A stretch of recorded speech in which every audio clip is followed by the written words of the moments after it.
Number 10. Was Vanny ever actually important? I don't know if Rune can actually make any sense of Vanny for me, but I'm still holding out hope that it can. Vanny and Vanessa were characters that I was genuinely excited for in this game. I was curious to learn if they were one and the same, what each persona's relationship with Afton was like, and how this shaped who each side of the character was. I thought Vanny might be a new antagonist, or Vanessa perhaps a new ally. Perhaps we'd get a bit of both. Instead, I got a character that barely appeared and who pretty much shared the gameplay purpose of the antagonistic animatronics, without much exploration of who the character was and what motivated her. Honestly, I feel like Roxanne Wolf got more character development than Vanny. And friends, before I move on to our next spot on this list, if you love what we do here at Top 10 Gaming, why not show us by clicking that subscribe button? Number 9. Can Glamrock Freddy bust a move? Something that it felt like we were robbed of in the game was getting to see Freddy bust a move, show off his sweet dance moves. While there are a few times that we head to dance floors in the game, we never really get to see Freddy join us to dance. Also, we don't spend a lot of time dancing either as Gregory. Mostly spend a lot of time killing other animatronics. Actually, oddly enough, this game is rather devoid of dancing or performances for a game that is centered around a location that is built on the idea of, entertaining animatronics that often, dance. I'm still hoping that the Rune DLC might give us a chance to see more animatronics in performance mode. Ideally, Freddy, that would be pretty cool to see Glamrock Freddy dance. Maybe he somehow gets to return to the Pizzaplex years later and cleared up of his bug. He finally gets to show off some sweet dance moves without having to worry about glitching out. Or maybe he's come back to save Gregory, because that kind of seems like what the poster is hinting at, that we're gonna have to save Gregory. But as a little girl, I don't know. Where's Freddy at?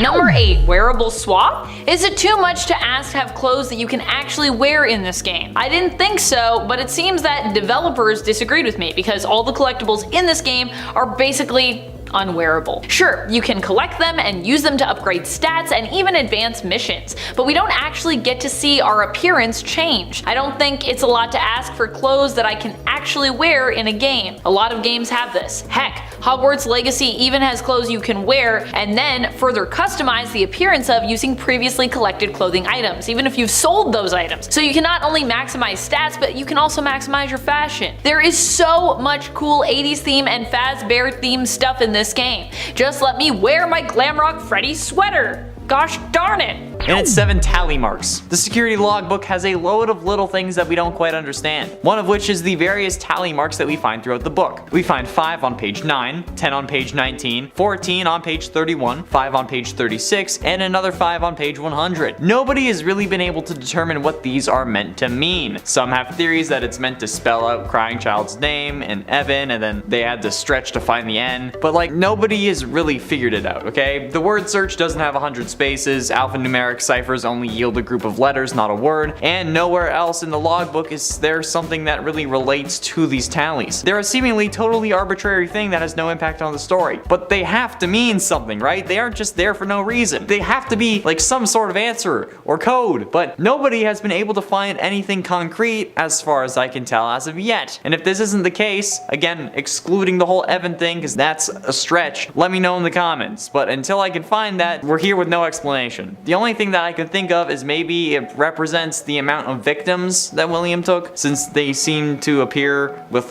the appearance of a new character from a new game. So the first 5 talking about a new animatronic, and then the next 10 are the first appearance of Balloon Boy in the book, but others appear around the puppet and stuff, so I don't know. So maybe they're the amount of new victims, but yeah, I'm not sure. And at 6, the Stitch Wraith. The Stitch Wraith was a character introduced in the Fazbear Frights book Epilogues, with each installment of the series giving you another chapter of his story. However, we still have yet to see why the character was introduced and if he will be included in future games. It's possible that this was another planned possible antagonist for whoever was taking over next. However, these books started releasing before Scott announced his retirement, from my memory at least, unless he was planning it beforehand. The Stitch Wraith is a mysterious figure wearing Phineas Taggart's black trench coat. It wears a white mask, later revealed to be the head of the Simon doll. The mask's features are drawn on with a thick black marker. It has 2 eyes, one of which is blackened. Originally originally intended to resemble a black eye on Simon. It sports a toothy grin with a missing tooth, and something appears to be stuck between its front teeth. It also appears to have blood around its mouth, but it's actually meant to be pizza sauce. I doubt it. The rest of the body is an endoskeleton of unknown origin, and in its chest lies Fetch's battery, which was glowing red when it was first activated. But nothing like that seems to have been spotted in the games yet. So, what do you think? Will we see the Stitch Wraith on screen and not on pages anytime soon, or will he remain someone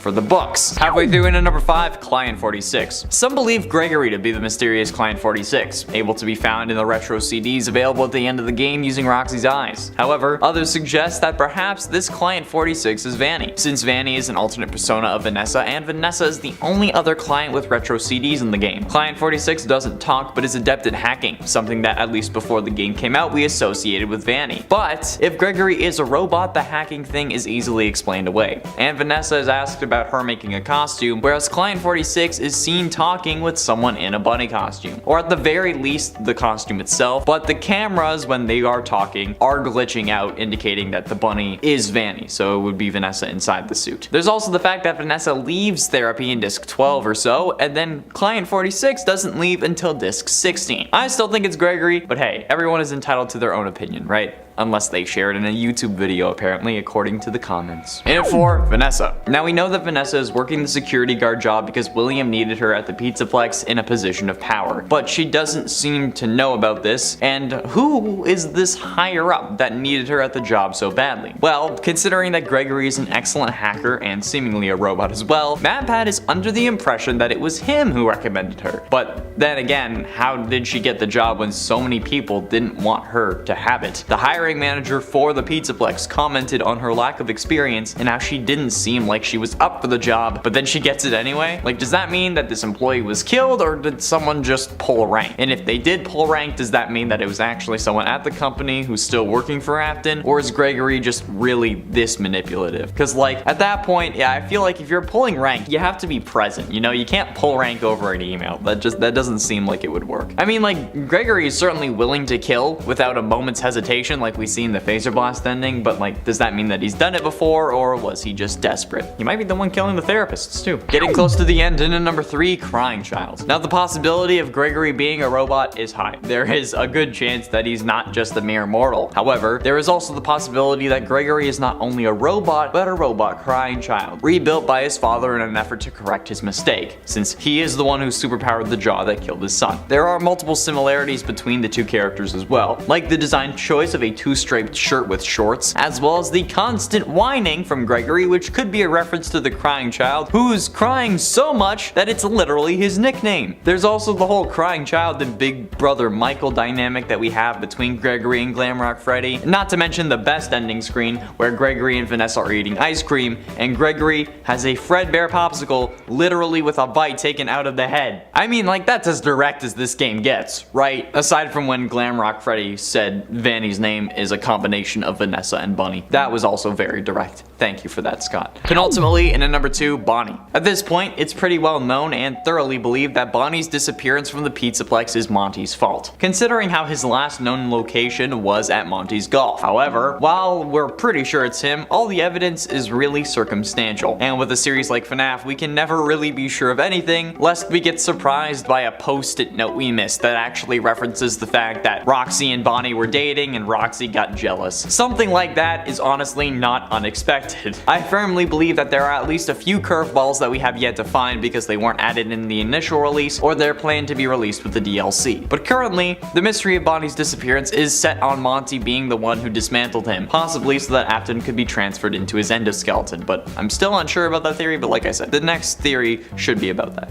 And finally, in at number 1, Vanny's ending. In the canon endings to the game, the one where we fight against William Afton in the form of Springtrap, that ending, we don't see what happens to Vanny. Well, yes, Springtrap might have been dealt with. We don't know if that releases Vanny or if she's still under his control. Plus, we don't know what she's doing while all this goes down. When there's a canon ending, like, you kind of expect the main antagonist of the game that you've actually seen a couple times throughout the game to be there, right? So when Freddy and Gregory are sitting on that hill chilling, What comes next? Like I said, this is a question that I genuinely don't have an answer for. There are so many possibilities that it's practically impossible to guess. And I think at this point, we shouldn't even try, because whatever we guess, Scott or whoever comes next is just gonna be like, see that? Let's not do that, and let's do something completely different. We don't know what happened to Vanny. If we all guess that she's alive, she's gonna end up dead. If we all guess that she's dead, she's gonna end up alive. There's no winning here, because Scott is the ultimate internet troll, and even if he doesn't know who I am, he's still trolling me. In 10, Springtrap. I believe we all know this story by now, okay? Everything was going well at first, they couldn't pin him down, and he was on his way to immortality. Once William discovered Remnant, however, he spiraled. He wanted to use it to fuel his life and make him truly immortal. So, in an effort to study it further, William lures the possessed animatronics to a back room that they can't normally access, and then uses it to dismantle them, planning to melt down their endoskeletons to make soul-infused metal. However, by doing this, he unknowingly releases the souls of the victims that he claimed so long ago. And seeing these victims causes William to panic. Understandably, I mean, they're freaking ghost kids, and they're also the ghosts of kids that you killed. So, yeah, then this absolute animatronic genius, the technician that has made the suits, handles the suit maintenance, and explained to every employee the proper procedure for putting these spring-locked suits on, climbs into the spring Bonnie suit that he actually uses to kill, and then climbs inside in such a panic that he actually didn't notice the moisture in the room, the leaking ceiling, and, you know, literally everything else, probably also his sweat, which caused the spring locks that were active in this moment, since it was in suit mode, to fail. And I feel like that moment is one of the most confusing mysteries. Why did he do that? He knows better. If he can avoid the cops for that long, why did he think that this was all just gonna be fine? Dude. Into 9, Cassidy. Cassidy is the most mysterious victim in the missing children's incident. Okay, her name was hidden for years, only being revealed in the survival logbook, and then confirmed in the FNAF movie script Scott talked about in a post on Reddit. That script, though, was ultimately scrapped. And honestly, we don't really know much about her. We don't know how she died, and there are plenty of theories that claim to have evidence of her being a springlock victim. Maybe William knew that that would be an easier way than just, I don't know, a knife. I mean, after all, she does possess Golden Freddy, and some figure that he could be a springlock suit that had the guts removed, hence the slumped over nature in his FNAF 1 and 2 forms. However, if this was the case, and Cassidy's body was in that suit, wouldn't they have found it when they were gutting the animatronic? But maybe, then again, William was the one who gutted it, considering how he was the suit technician. For a suit technician, though, he did miss a fatal flaw with the animatronics he literally designed, since he got in the suit when it was wet like we just talked about. But either way, Cassidy being a springlock victim could be true, but it's still a mystery, at least until Scott acknowledges the idea. Until then, it's just a theory, so don't go around saying that it's fact. It's a mystery. We don't know. In at 8, Kelsey. Kelsey is in essence the main antagonist of the Fazbear Frights story The New Kid from the 3rd Fazbear Frights book 135 AM. Kelsey had just moved to town and ends up becoming friends with the main protagonist, Devin. Devin ends up getting jealous of how much everyone loves Kelsey though, so he hatches a plan with his other friend to trap Kelsey in a springlock suit for a few hours. However, when they unleash their plan, the springlock suit fails and kills Kelsey. I mean, if you're going to trap him in a springlock suit, I mean, isn't that isn't that how you would have trapped him normally? I didn't think you really thought that plan through. But at least they thought it killed him, since a week later, Devin returns to make sure that Kelsey is still in there, only to find a different body in the suit. He knows that it's someone else because the hair color is different. And then Devin gets stuck inside the suit because he reached his arm in, and then he bleeds out, only for the story to cut back to Kelsey meeting 2 more kids at his new school. It is definitely an interesting story, because while Kelsey did get springlock, he ended up being fine. So what really happened? Some think that Kelsey is a ghost, some think that he's supposed to be the one you should not have killed, but no matter what, we all feel like that there's a high possibility that Kelsey was a springlock victim, or you should have been, but we don't know how, and we don't know when, but I mean, it's still a definite possibility, which makes it a mystery. Not really an impactful one though, so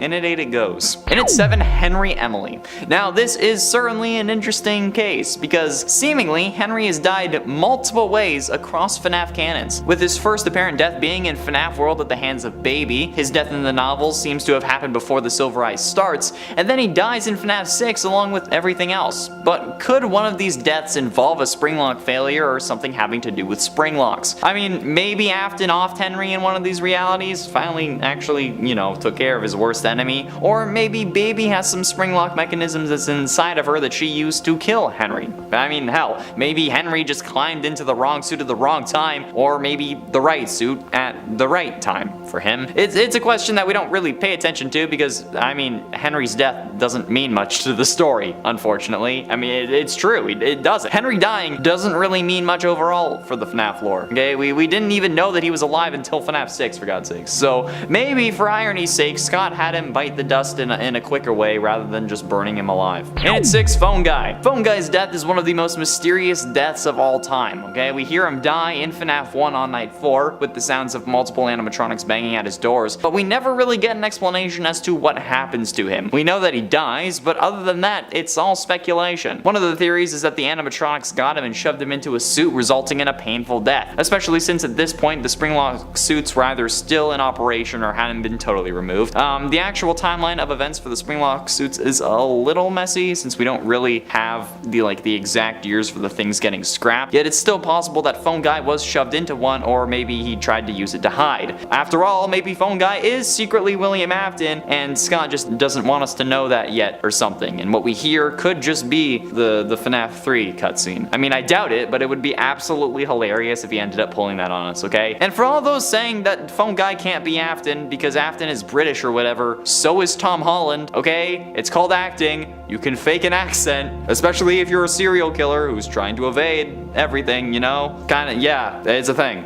Halfway through into number 5, Crying Child. Okay, now this one is certainly going to get at least a little controversial, but there is no way that I could do this list without mentioning one of the greatest debates of my Instagram DMs ever. The amount of people who message me on Instagram not asking about literally anything else aside from the bite of 83 and how it had to have been the spring locks kind of bothers me, and it does so to my core, okay? I say it every time that I brought it up, but it couldn't have been a spring lock failure. That being said though, if it is possible, I mean, that's kind of what this list is talking about, mysteries, who knows? The reason I don't think it was a spring lock failure is because the Fredbear suit was already in animatronic mode, meaning that no spring locks would have had the chance to fail, since keeping in mind a spring lock failure refers to the spring lock mechanisms used to move the robotic parts failing, meaning that all the actual endoskeleton bits snap back into where they should have been, and that's why if someone's inside, that's a bad thing, you know, because you don't want to really be sharing your bone bits with metal bits, and there also would have been no spring lock mechanisms inside the mouth because there was no robotic bits between the jaws. But again, that's the whole thing. The jaw just moves up and down. But still, it's a possibility since logic and physics doesn't really seem to apply to the FNAF world, which is made evident by those goddamn doors from FNAF 1. Even if they're supposed to be electromagnets, that they would only open with power, I'm just saying, okay? Maybe Scott intended it to be a spring lock failure, but he just showed it in literally the worst way possible. I don't know. In at 4, the bite of 87. The bite of 87 is such an infamous incident that I can already hear people groaning in the comments. However, what if the victim of the bite of 87, whoever that was, is actually a victim of a spring lock failure? It could make sense since the animatronics had no real harmful tendencies before this, so a spring lock failure is a reasonable assumption as to why someone got a frontal lobe removed. And a spring lock failure would definitely provide enough power to do that since, you know, the spring locks themselves would snap with a ferocious velocity and would probably circumvent the whole needing more power to actually crush a skull thing. And if it was Jeremy, it would explain why the animatronics ended up getting suspended, because now one of their own employees was bit and then they had to promote him and then fork over some extra cash to make sure that he didn't sue. So yeah, was the bite of 87 a spring lock failure? Maybe. And was it the moment that caused the spring lock suits to be retired? I don't know. Okay, it also could have been the FNAF 4 bite. But considering the FNAF 3 phone calls, it actually seems to be this bite though, since in FNAF 2 we hear about someone using one of the yellow suits and not mentioning the spring locks until FNAF 3, meaning that they were probably still in use normally come 1985, and Crying Child died in 1983, so it was probably the bite of 87 that got them suspended, so there you go. Getting close to the end in number 3, my name. The book started as being the reveal for the name of Golden Freddy, Cassidy. Some believe that Cassidy was the one giving us faded text, but if she was possessing Golden Freddy, then how could she possess the book too? The other thing that the book keeps saying though is, what is your name, not just mine. Even if it was Cassidy, them asking for our name makes me think that we don't know our true name either. Take the crossword, the one that revealed Cassidy's name. Along the bottom row we see the phrase, what is your name? Not my name like we've seen on the gravestone and in other places, but your name, as in ours, the reader / Michael. That same crossword asks us, who are you? Not who am I, who are you? Us again as Michael. The page after shows us a mirror and asks what we see, again asking about us. And referencing the start of the book that says to take a minute for self-reflection, and the mirror scene from Sister Location when Michael has purple eyes. And on page 79 the phrase my name appears, but it has very red print instead of being faded like it was previously, making me think that it could have been Mike that wrote that in the first place. And at number 2, spirits?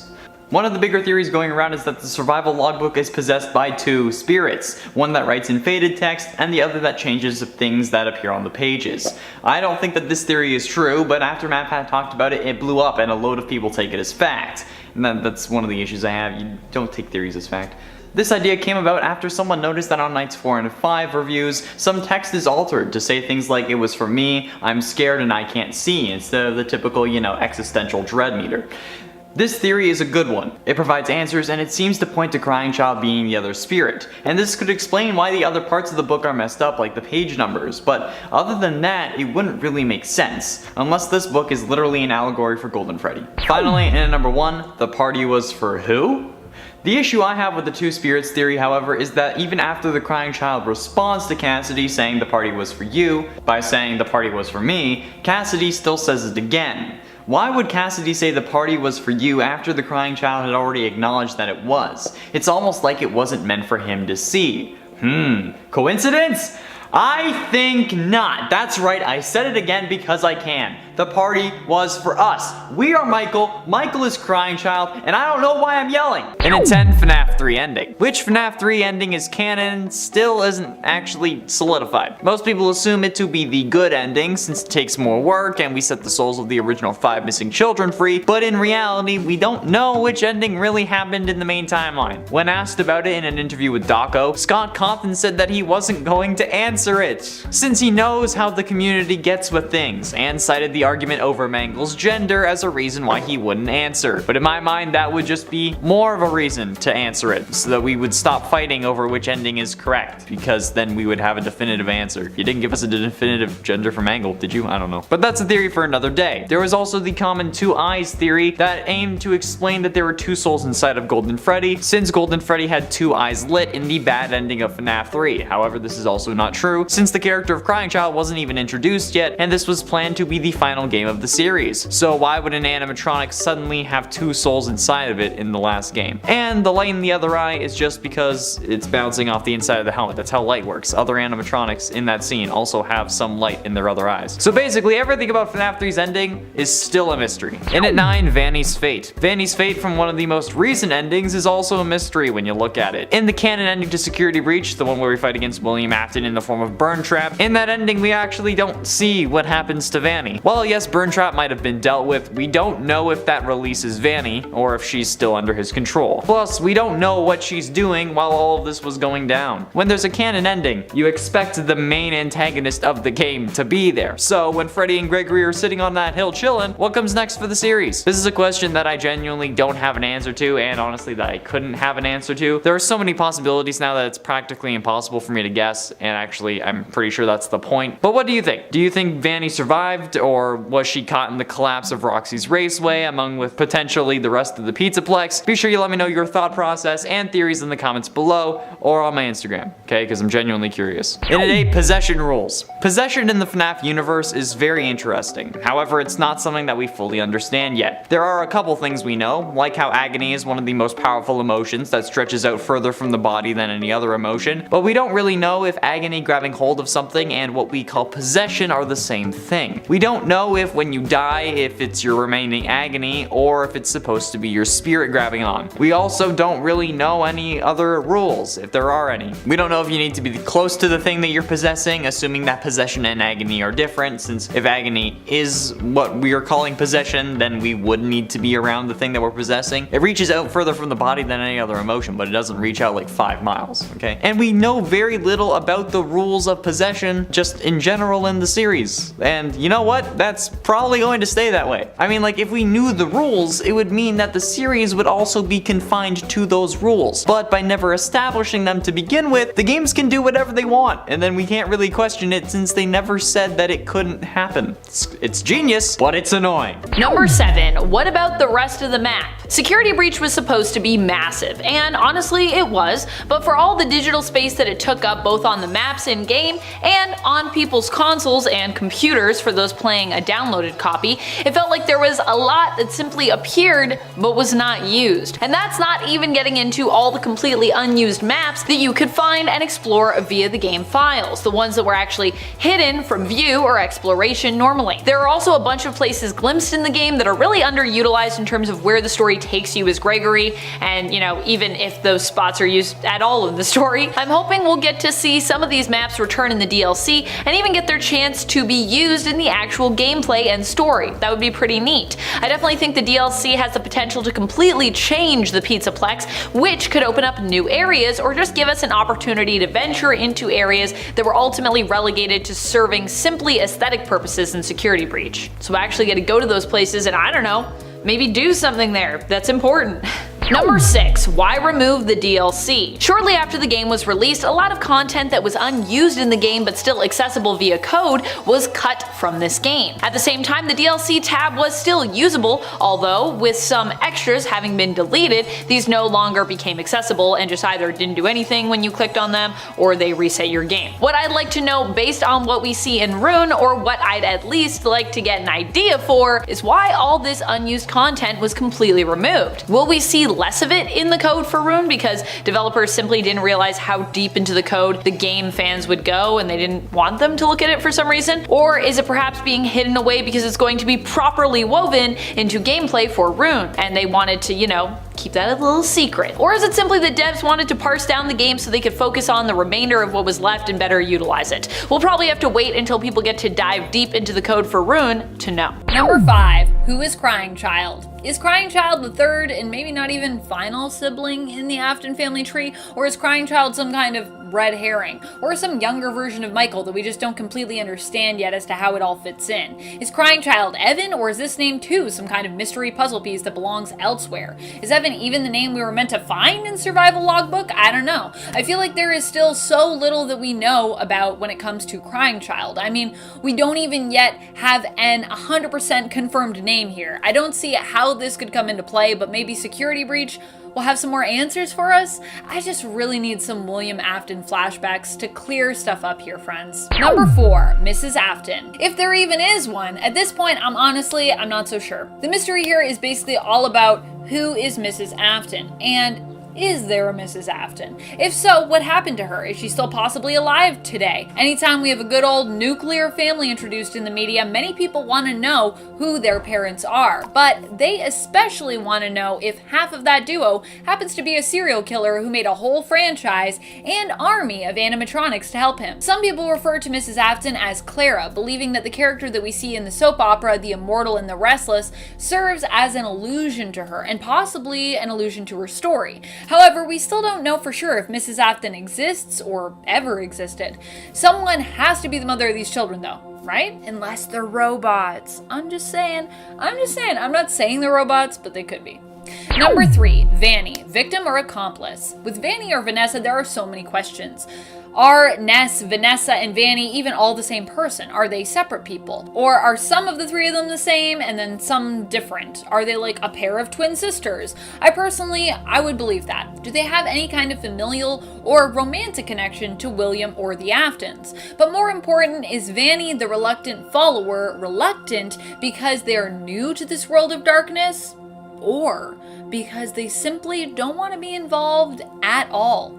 I personally think that there is some kind of brainwashing or some sort of sinister force really going on that is taking control of Vanny, and Vanny is the victim. But the reluctance could simply be from an uncertainty that comes when, you're new to something, meaning that Vanny might be just a little bit more hesitant to begin with, but may be fully committed to the cause by the time security breach rolls around. Number 2, why does William kill? This has to be one of the greatest mysteries of all time. We know that William has children, or at least appears to have children, who acknowledge him as well as their father. He is one of the co-creators of a restaurant franchise advertised as being family friendly. By all accounts, on paper, he'd seem like a family man, like a sweetheart, and yet he is compelled to take the lives of others, and because of this has actually corrupted his animatronics, also causing them to become murderous.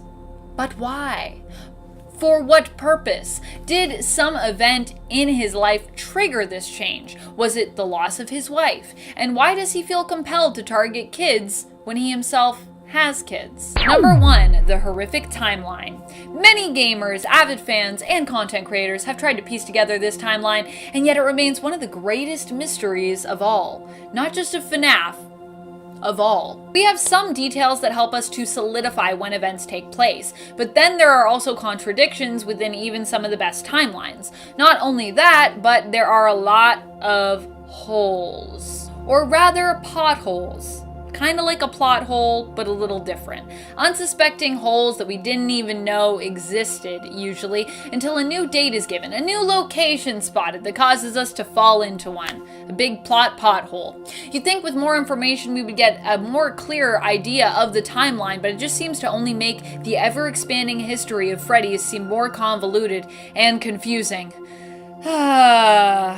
In a 10, Burn Trap. Is Burn Trap dead or alive? That's actually a good question in this case, since I don't know if Afton is alive inside the Burn Trap suit or not. He was alive in the Springtrap and Scrap Trap suits, as we learned from the man in room 1280, because he was possessed by the one you should not have killed. But did he finally get put down after the FNAF 6 fire, or is he still kicking? His body is still present inside the Burn Trap suit, or at least it partially is. So what's the consensus here? I don't know. The existence of Glitch Trap seems to imply that he's dead in the suit, but Ultimate Custom Night suggests that the one you should not have killed is still possessing him, which would be what he sees in the recharge station, which would mean that he's still alive, not because of the recharge station, but because the one you should not have killed would still be possessing him, which they would only do if he was still alive. Since, if we're being honest, the only reason Afton is possessed is so that he can't suffer, so being possessed after he's dead isn't really gonna do anything. And the one you should not have killed would not be controlling Burn Trap to take over Freddy and turn things evil. It goes against what we know about the character. So, what's the deal here? I don't know. In a 9, relationship. Gregory, our player character in the game, is certainly a mysterious kid, and Vanessa, the night security guard who's also Vanny, is just as confusing, but at least we know more about her story, being our player character from FNAF VR. But what the most mysterious thing about this game is the relationship between Gregory and Vanessa. What the absolute living hell is up with these two? Vanessa spends the whole game trying to lock Gregory in the security room, and then Vanny, her other personality, comes to try to kill us, and she actually ends up doing it in the worst ending. But then, after curing her in the Princess Quest ending, we don't even ask questions. We just go and get ice cream with her on a hill. What? MatPat seems to have solved this one though, saying that Gregory is following Vanessa in order to make sure that nobody gets too close to the truth about Glitch Trap possessing her, but then he also admits that there are some holes to this theory. But if I'm honest, this is the first time I've agreed with MatPat in a while. He was mostly talking about smaller things, such as endoskeletons or the main character of Princess Quest, and those I didn't agree with, but this is a good explanation as to why Gregory is protective over Vanessa. It also explains why he's such a criminal. He's just a bad robot person. In a Glitch Trap. Honestly, again, I'm still confused as to how Glitch Trap and Burn Trap could exist at the same time. Yes, we've seen people pour their agony into things while remaining alive before. Henry and the Ella doll from the novels and Fazbear Frights, for instance. However, nothing like that has seemed to happen in the games. And as many of you are adamant to make clear, the games and books are in different universes. But still going by my rules of they help clarify things that are possible in the other universe, William was seemingly not in enough agony need to pass it on to something like a hard drive that would then get scanned unless he died, since the one you should not have killed was holding onto his soul. And unless some sicko ended up moving his body to a new animatronic endo after it was destroyed, there should be no way that this guy should still be able to be kicking, and yet also have a sentient code version of himself running around in Vanny's head. Okay, given the rules that have been established in this universe, that's seemingly impossible. I mean, I'll look into it more and maybe have a theory about it tomorrow, but I don't know. And at 7, Arcade Conspiracy. The Arcade Conspiracy gets its name from one of the duffel bags that you can find where we learn that something else seems to be going on in the Pizzaplex. Of course, because you know, it can't just be one story. Quote from the Arcade Conspiracy: note, exit interview. They are working together, the arcades. They are hiding something. The glitches. Glitch them all at the same time. Then the princess will recognize me. She's testing me. I am not yet worthy. The others are protecting it. Let me stay. I am so close. Just one more night, please. I can save the princess. Now it's clear that this seems to be referring to the Princess Quest games, however it doesn't seem like we have to glitch those in order to win them. We just need to beat them in order from 1 to 3, and then boom, we save Vanny. So what could this actually mean? Well, there are 3 other arcade machines that seem to be having mysterious glitches as well. The Balloon Boy World game that you can find in the theater, the Chica's Feeding Frenzy, which won't turn off even when unplugged, that you're supposed to be able to find in the bakery, and the Monty Golf A Arcade that according to its duffel bag shouldn't be in the mini golf area, but is. However, while you can play both Balloon Boy World and the Monty's Golf game, which I got a 14 as my lowest or technically highest score when the best you can do is 13, so. Chica's Feeding Frenzy isn't an arcade cabinet. It's not in the game yet. You can only access it using a mod that lets you cheat it in from the main menu, so I feel like this was an intentional feature that was left on the cutting room floor, but it's still a mystery. And at 6, what's next? One of the biggest mysteries from this game and any FNAF game really is what comes next. But with this game more so than any other FNAF game because, well, anything can happen now. We can go anywhere and do anything. I think more will be revealed with the new Fazbear Frights series when it gets started, called Tales from the Pizzaplex, but until the first one releases on July 19th, we got nothing. The Blob could be the next major villain, or Vanny could be, and hell, even after Matt Pat pointed out what could really be going on now, even Gregory could be the next major villain. Like, I always knew the kid was evil, but still, oh well. We can move on to a new location, we can go back to an old one, or we can see the aftermath of the Pizzaplex cave-in under Roxy's Raceway. We can go back to the normal FNAF formula, or maybe move on to more story-based games like this one. The series can go literally anywhere, especially with someone new taking over. But I felt that it was cheaty to put this at number 1, so I'm gonna put it at number 6. Number 5, how do we fit? How do we fit? Since the beginning of this game, I've been yearning to see the intricacies in regards to how this makes any bit of sense. At the very beginning of the game and throughout, you as Gregory are hiding within Glamrock Freddy's chest cavity, which Freddy states is only to be used for things like delivering birthday cakes. You play as a small kid in this game, okay? Gregory is not like a giant child, but definitely not a kid that is the size of any party cake I've ever seen. But he's also definitely not a kid that is the size of any party cake that I've ever seen. I don't think I've ever met any human with the capacity to both walk and talk independently and thought they were the size of a cake. Never experienced that. Unless it was, of course, a very lavish, monstrous cake, perhaps, like a giant cake. Which is clearly not what Freddy is talking about here, I assume. I assume not all the cakes are giant that they have at the Pizzaplex, but maybe I'm wrong there. All I want is to actually see someone climb inside an animatronic and then see how they fit from a third-person perspective. Is this too much to ask? It might be, because, you know, according to just space, that might not make any sense. Do I still want to see it anyways? You bet I do. Number 4, who is the princess? The princess from Princess Quest is an interesting character. We have been speculating on the lore behind this character since we first saw her appear in the mobile port of Help Wanted. Fans have theorized about all the folks she could be meant to represent, but there are also theories that she could be her own independent character. Based on the file name found in Security Breach, some believe she is Cassidy and is meant to represent a manifestation of Golden Freddy.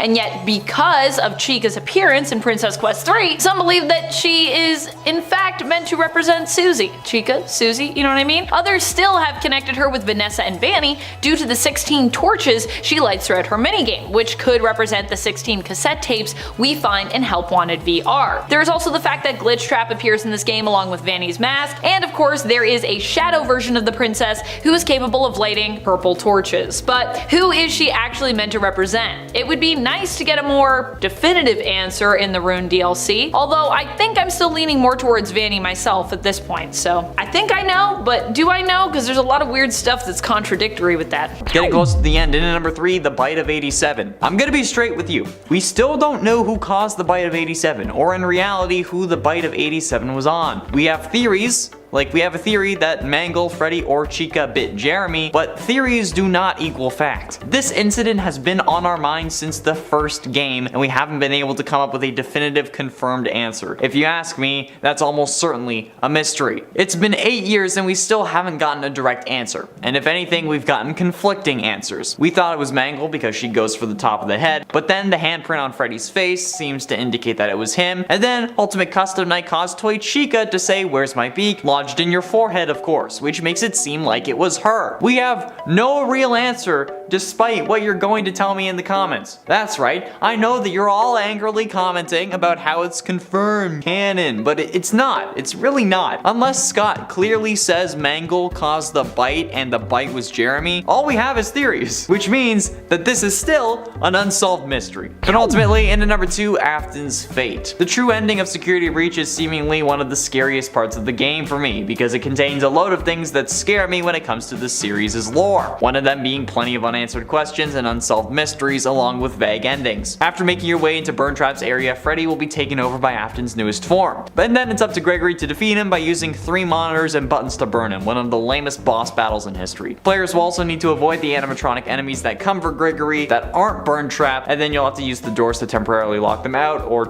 you'll have to get inside Freddy and then scare Roxy away. When Springtrap is finally burnt for the last time, the Blob, which was that whole tentacle monster Rule 34 kind of thing, will attack him, making sure that he doesn't get free, hopefully. Freddy and Gregory will then be shown escaping and sitting on a hill together. However, if the Blob actually does kill William, that's a whole other question, okay? There are death animations in the game files, however, they aren't used in the ending, so we can't count them as canon. Plus, the whole I always come back thing should have ended with this game from what we understood about the series, but he came back nonetheless, so even logical conclusions aren't gonna help us here. God, just please, let William finally be dead, for the love of everything. Please. I think that unfortunately Afton being resurrected or returning in some form or another is inevitable. Like, I don't get why. Like, at this point we can move on from this killer and have a whole new one, but a load of people seem to think that we need Afton back. And finally, in at number 1, Origins. This is number 1 because I know for a fact that it's going to make plenty of FNAF fans mad. However, we don't know why William Afton started killing. He was planning on killing before his children died, since every single one of his kids died due to his desire to kill others. Elizabeth died because he built the baby murder bot along with the other Funtime murder bots. Crying Child died because he was bit by superpowered Fredbear, and Michael died because he was trying to right his father's wrongs and got burnt alive trying to fix everything. And because his kids died was our only good lead, we have nothing now. In the books, he learns about Remnant and then wants to harness it to become immortal, but he learns this after starting his killing spree. We've made multiple videos about possible William Afton origins, a few of them being wild and crazy like a demon deal gone wrong, and some are more character focused like maybe his wife leaving or dying caused a psychotic break, but all are still equally possible since there isn't much evidence for any theory. They're all just speculation. Because after all, even if it did have evidence, it would just be theories. Just FNAF theories.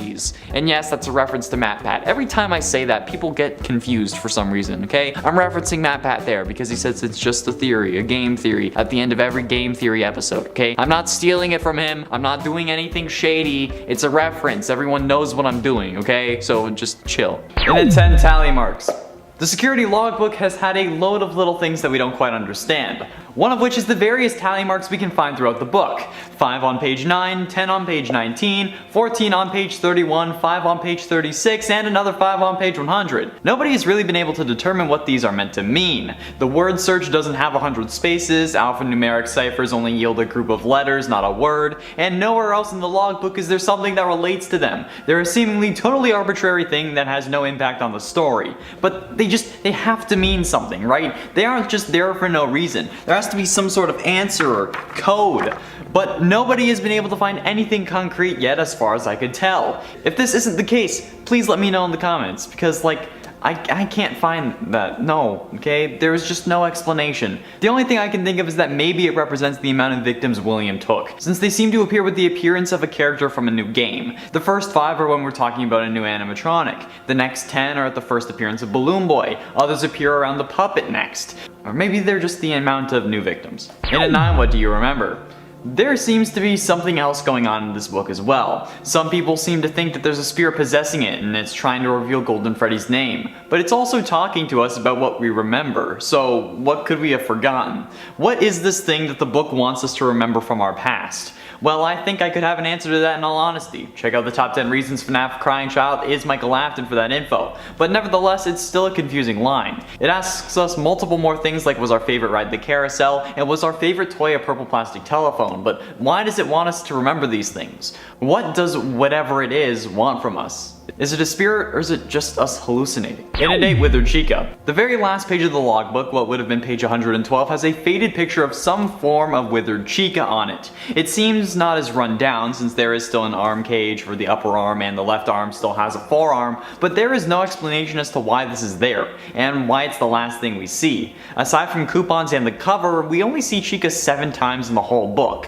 whereas someone like Foxy or Freddy we see many more times. So why does this image have to be the capstone of the book? Why is it so important that this is the last thing we see? As per usual with this series, it's unclear. I put the image into Photoshop to see if there was anything I could find that was going to help, like hidden messages, maybe some sort of review like he's got it hidden within other game trailers and stuff, but no, I just got a slightly clearer picture of the withered Chica. Didn't really help. And it's 7 inconsistencies. This book blew some things we thought we knew up, and confirmed some other things. But what the book is really good at doing is blowing up the things we thought we knew, but then blowing up the things we thought we knew again because of the book. For example, the identity of Michael Afton. Thanks to the book we thought it was the crying child, but then thanks to the book again we thought it was the older brother because he chews a lot of gum. I still think that it's both, therefore it's not an inconsistency to me, but for everyone who doesn't believe me, it's confusing. Plus, there's a matter of changing text. Why are some phrases switched with others for some random reason? Are they hallucinations or is it a spirit? How are we supposed to know? We don't, and that's the issue. And at 6, what are we missing? The logbook that I'm probably going to end up calling the lore book at some point accidentally in this video has a load of things hidden in so many places. But that to me makes me think that there has to be something that we've missed. With the amount of bullshit we've been seeing with this book, there has to be something we've glossed over or ignored for the sake of the bigger picture that totally fixes our understanding of this book. I've looked at this thing upside down, backwards, sideways, and nothing caught my eye. I went over every inch of this thing with a black light. I literally purchased a FNAF book for the sole purpose of trying to figure out what was going on with it. And nothing. To be fair, I got it after Cassidy's name had already been revealed, but there is so much here that we just don't know or understand. There has to be something we're missing. There has to be. But we don't know what we don't know. Halfway through number 5, blood. One of the gimmicks of this book is that it's a survival book. Michael writes in it so we can survive working at Freddy's. However, this thing is covered in blood and everyone just ignores that. Us as the reader / new recipient ignore it. The company ignored it when they gave it to us, putting a simple sticky note on it saying, oh no, someone's already written in this, instead of giving us a fresh one. Like what the hell? It's not our blood, it's not Michael's because he dies in FNAF 6, which also places this book in the timeline somewhere between FNAF 5 and 6, so between Sister Location and Pizzeria Simulator, since he references things like casual bongos and exotic butters, but not Helpy or any newer animatronics. And since this book came out nearly a year after FNAF 6, it's good to know the timing, but that still doesn't explain why the damn book has more blood than Lil Nas X's freaking dope ass shoes. And at 4, dreams. Dream a better dream. There is a whole page dedicated to asking us about our dreams, with faded text that asks us if we have dreams. And then Mike proceeds to draw none other than Nightmare. Literally how? It's impossible if he was actually the older brother for him to know what Fredbear looks like. Since Crying Child saw it as a hallucination in the hospital and then died before possibly being able to tell anyone. Like, how is this still a thing? Why is this still a thing? This is the one detail that makes me sure of my Crying Child is Michael Afton theory. Michael must be a robot version of the Crying Child, or of Crying Child somewhere inside of it, because this wouldn't make sense otherwise. How can you explain Mike knowing what Nightmare looks like, but also him being the older brother? You can't. It's actually impossible unless he's a robot. That's why I'm sure. Getting close to the end in number 3, Golden Fredbear. One theory I've seen plenty of times, and I'm pretty sure was mostly the start of FNAF 4 theory, was that Golden Freddy and Fredbear are the same animatronic, suggesting that the reason Golden Freddy is all limp in the original FNAF and FNAF 2 is because his endoskeleton was removed after Crying Child's bite in 1983,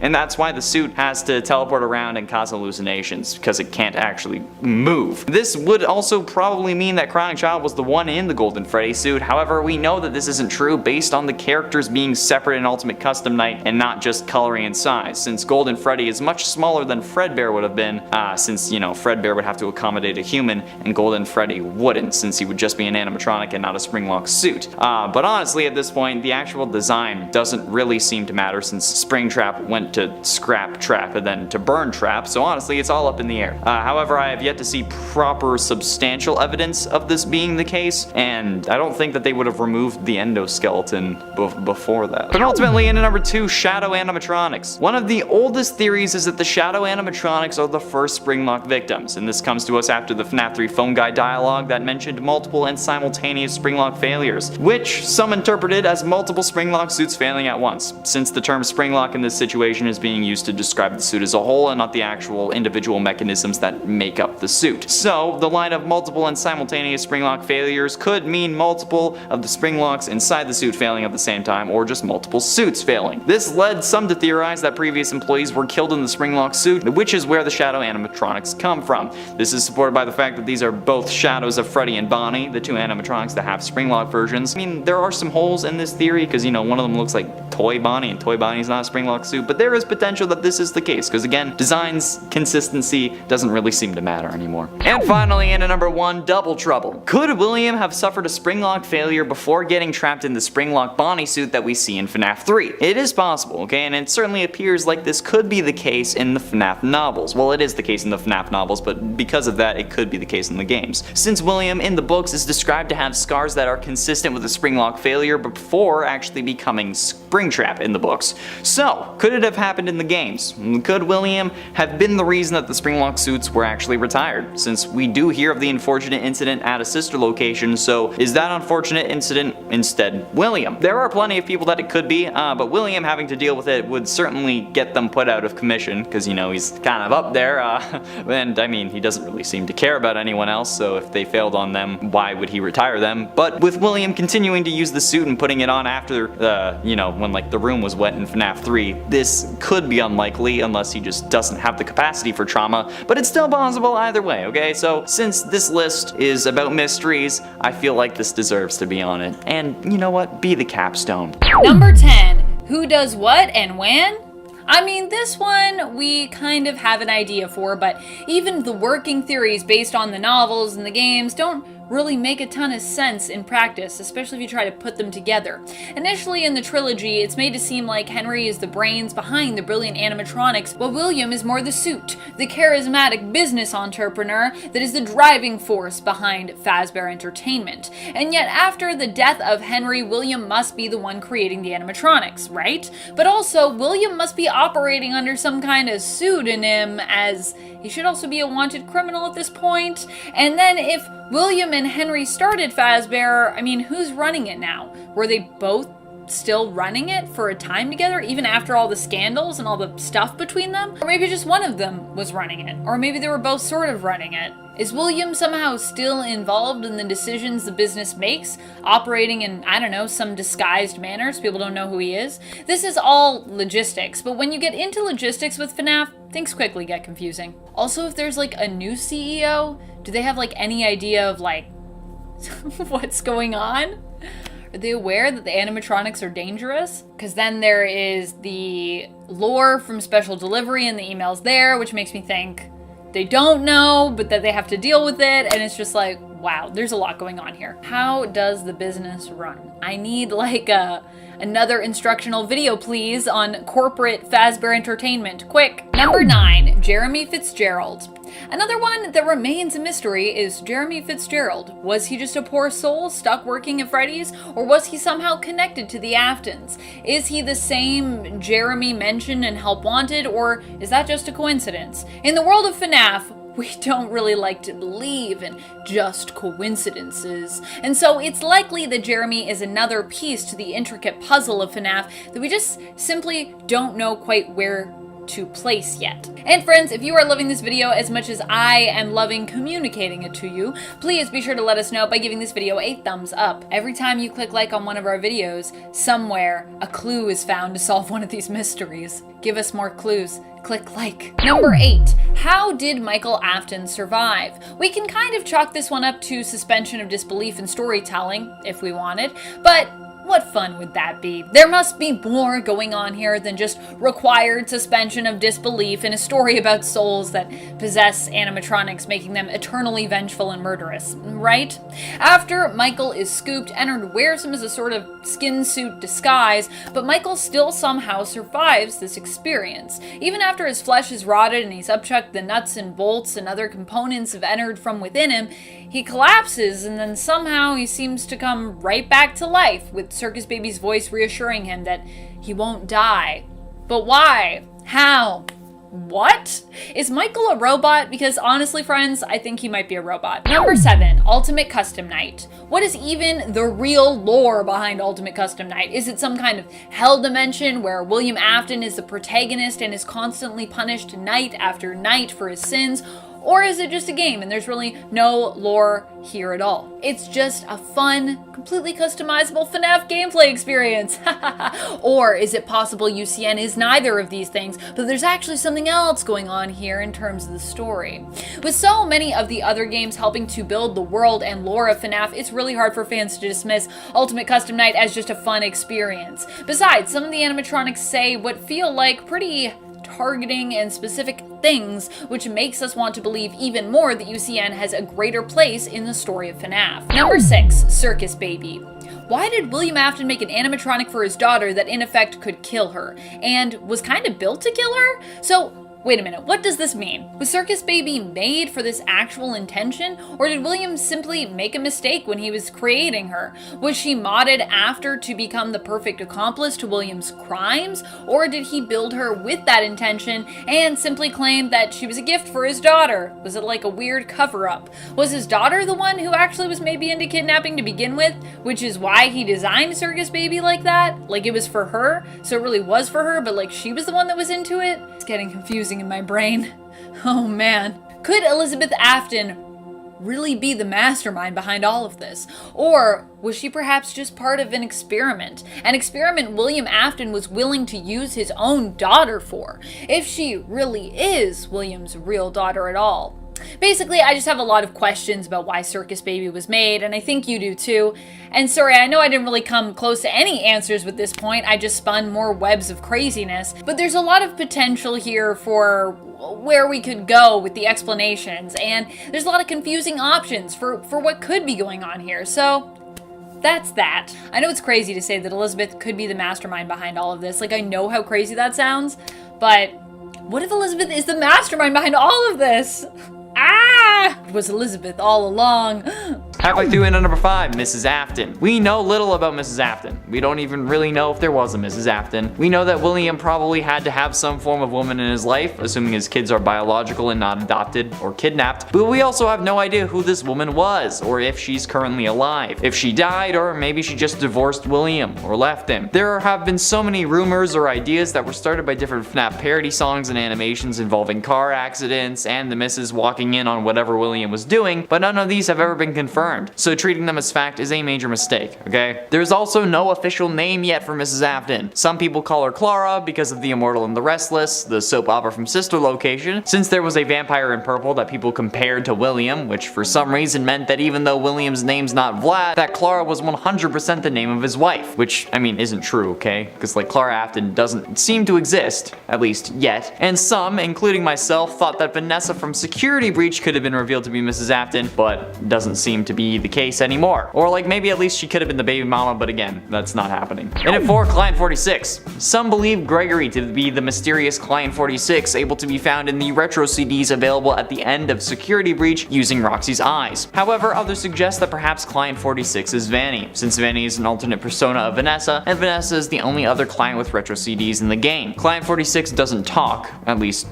from what we can hear, but is adept at hacking, something we at least before the game came out associated with Vanny. But if Gregory is a robot, or if he's just a genius, the hacking thing can be easily explained. And Vanessa is asked about making her costume, whereas Client 46 is seen talking to someone in a bunny costume, or at very least the costume. And if that was Vanny, why would she be talking to her costume? It just seems weird. The cameras, when they talk though, are also glitching, indicating that the bunny is actually Vanny. There is also the fact that Vanessa leaves in disc 12 or so, and 46 doesn't leave until the end of disc 16. I still think that it's Gregory, but hey, everyone's entitled to their own opinion, right? Unless they share it on a YouTube video, according to some of the comments I've been seeing. But again, it's a mystery that we don't have an answer for. Number 3, where is the Stitch Wraith? A character I was really hoping we'd see in Security Breach, something that I was theorizing about before that game came out, is now the one that I'm hoping we see in Rune. Stitch Wraith seems to exist exclusively in the books, and while the tale of the Stitch Wraith has seemingly come to an end in the 11th Fazbear Frights book, Prankster,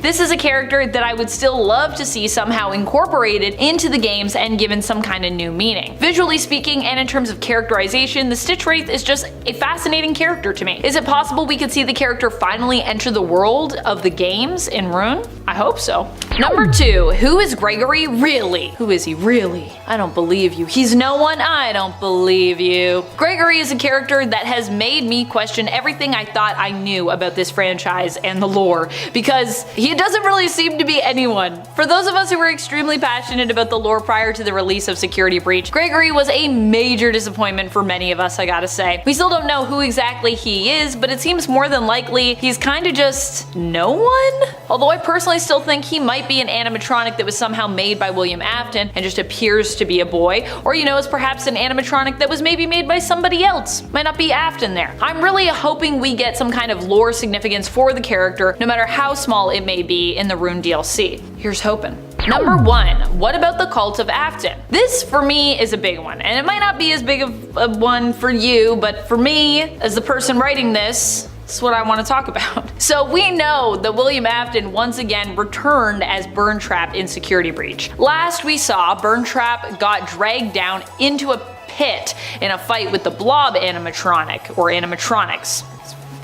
Combined animatronics. Vanny also gets her own ending in the game, either being redeemed, killed, or possibly left alone. If you decide to vacate the Pizzaplex early to see where that ending takes you instead of sticking around to help out and solve the mystery of what's been happening at the Pizzaplex. However, what we don't know by the end of this game at all is if Vanny was the only follower of Afton at this point, or if there might be, I don't know, more out there. Perhaps even other employees of the Pizzaplex. What I want to know is, what is the state of the Cult of Afton at this point? How does that impact whatever is happening in Rune? Or is there simply no cult to speak of? Are we dropping this plot point entirely? And yes, I know this was more of a theory, but I also feel like if we want to make Vanny make sense, then we kind of need to have this in there somewhere. The Cult of Afton kind of has to continue.